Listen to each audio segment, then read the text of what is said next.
Bonjour.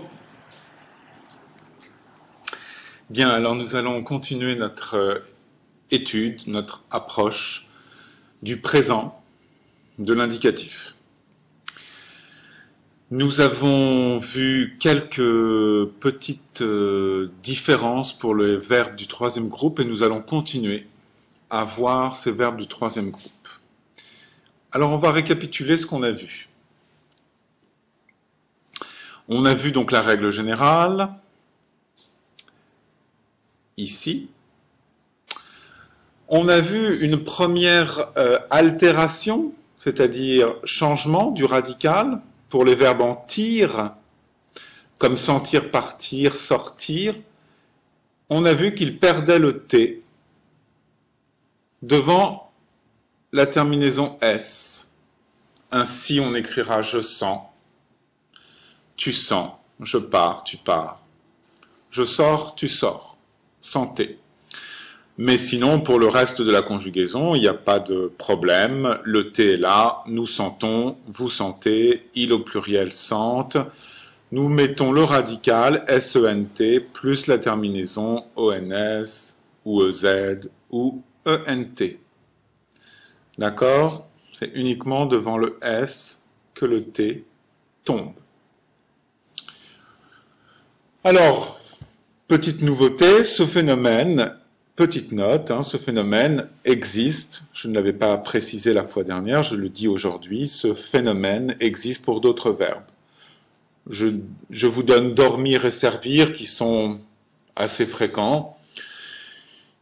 La consonne ici, qui est juste avant la terminaison, le M pour dormir, le V pour servir, va disparaître devant les personnes du singulier. Je dors, D-O-R-S. Tu dors, D-O-R-S. Il dort, D-O-R-T. C'est pareil pour je sers, tu sers, il sert, avec un T à la fin. Au pluriel, la consonne revient. Nous dormons, nous servons, la consonne revient et nous l'entendons. Alors, il est important de bien connaître l'orthographe de l'infinitif pour bien repérer le groupe et pour ensuite conjuguer. Par exemple, partir et sourire sont des verbes du troisième groupe, nous le savons. On pourrait penser qu'ils se ressemblent, mais en fait, non. Car l'infinitif de partir, c'est IR, l'infinitif de sourire, c'est RE. Et quand je conjugue, ça va être évidemment forcément différent. Je pars, P-A-R-S, nous venons de voir que le T donc tombait devant le S, et sourire, c'est je souris, puisque le I appartient au radical. On ajoute le S de la terminaison. Donc bon, rien d'extraordinaire, ça suit la règle, mais voilà, il faut bien être conscient de qu'est la terminaison de l'infinitif et de ce qu'on enlève pour ensuite ajouter les terminaisons adéquates. Ça va?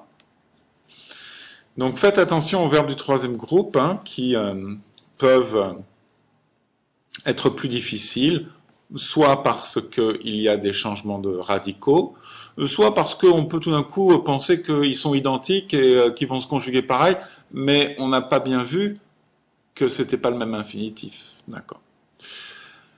Alors ensuite, la deuxième chose qu'on avait vue dans le podcast précédent, c'était les verbes en soudre, indre, oindre, qui eux perdaient le D devant le S et le T. J'avais déjà donné cet exemple, résoudre, plaindre, peindre, joindre, je résous, le D est parti, je plains, pareil, je peins, pareil, je joins, pareil. Tous les autres verbes en dre, pas de changement. Alors, on va continuer sur ces verbes-là, et plus particulièrement sur les verbes en indre, car il y a plus de choses à savoir sur eux. Pour les verbes en indre, c'est-à-dire indre, A-I-N-D-R-E, indre, E-I-N-D-R-E, ou indre, O-I-N-D-R-E, tous ceux qui se terminent en indre, d'accord? Au pluriel, il y a aussi un petit changement de radical, le N, là, vous voyez ici le N, se transforme en GN. Le ne se transforme en nye. Ainsi, au pluriel, on écrira je crains, donc tu crains, elle craint, nous craignons,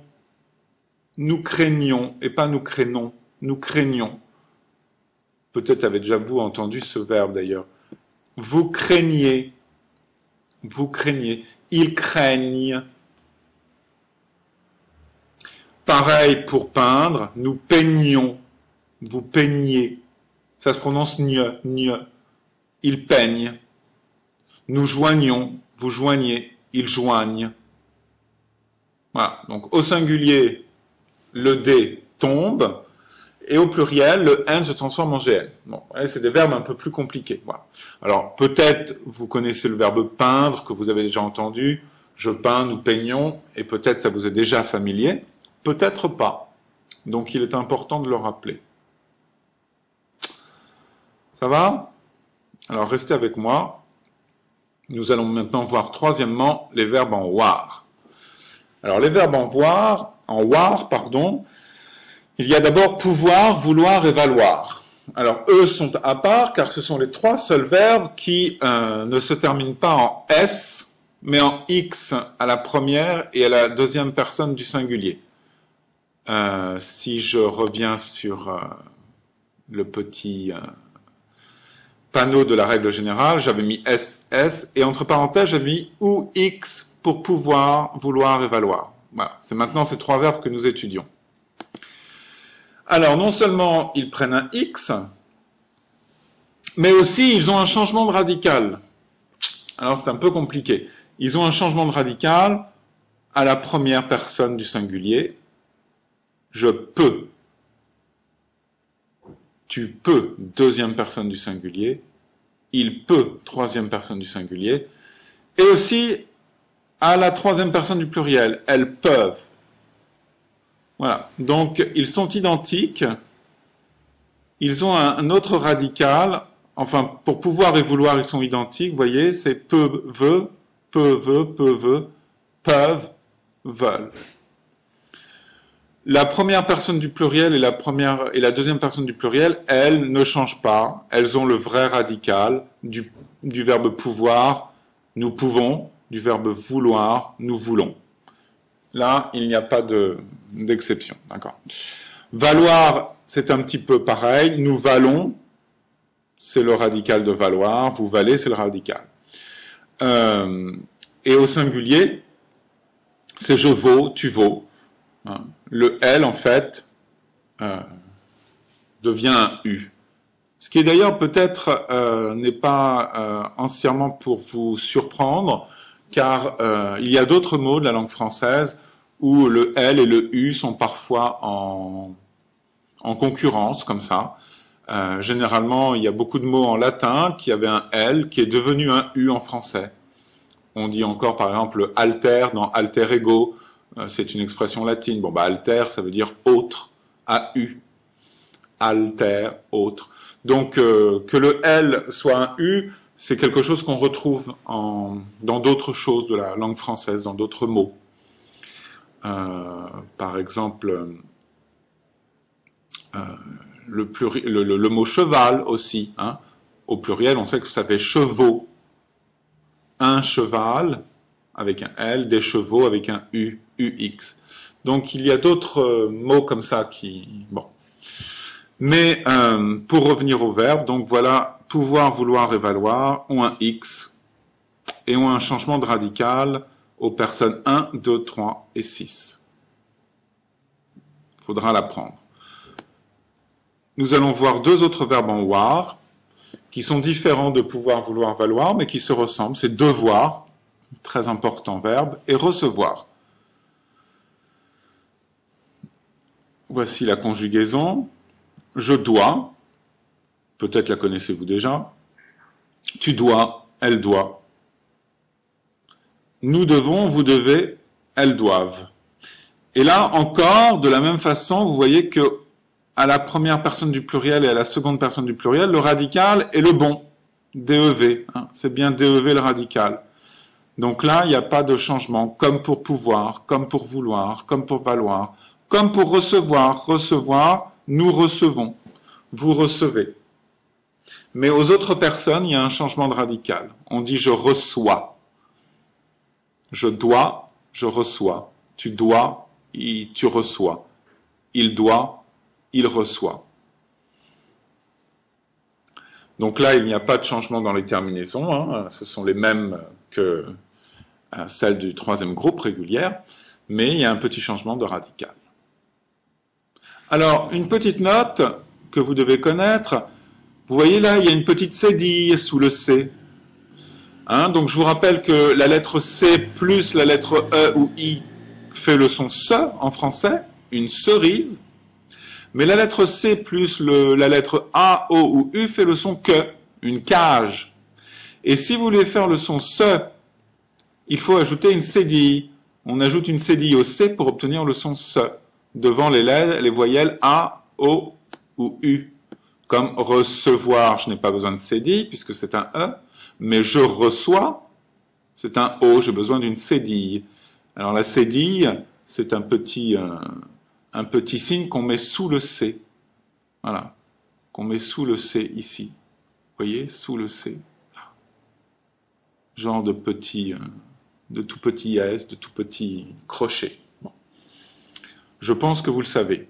Si vous ne le savez pas, vous me le direz en classe et je vous montrerai comment le faire si c'est pas très clair là, c'est petit. Mais on reverra ça en classe. Voilà, alors nous allons apprendre quatrièmement, certains verbes du troisième groupe prennent, allez savoir pourquoi, mais c'est comme ça, prennent les terminaisons des verbes du premier groupe. Bizarre. Alors, je vais simplement vous en donner deux, offrir et cueillir. Les terminaisons des verbes du premier groupe, je les rappelle, E-E-S, E-O-N-S, E-Z-E-N-T, vous devez maintenant vous en souvenir. Donc, d'ailleurs, ça va être à vous de faire l'exercice, maintenant, pour la classe de mardi. Hein. Vous allez simplement conjuguer le verbe offrir et cueillir. Alors, puisqu'elles prennent les terminaisons du verbe du premier groupe, bon bah, on enlève la terminaison, hier, puis on va mettre E, j'offre, tu offres, il offre, etc. Je cueille, tu cueilles, il cueille. Alors, je ne les ai pas écrites, parce que c'est à vous de les écrire. Voilà. Eh bien, c'est terminé. On en aura assez pour les exceptions des verbes du troisième groupe, et j'espère que tout est compris. Nous ferons des exercices demain. Au revoir, demain mardi, si vous écoutez ça lundi. Au revoir.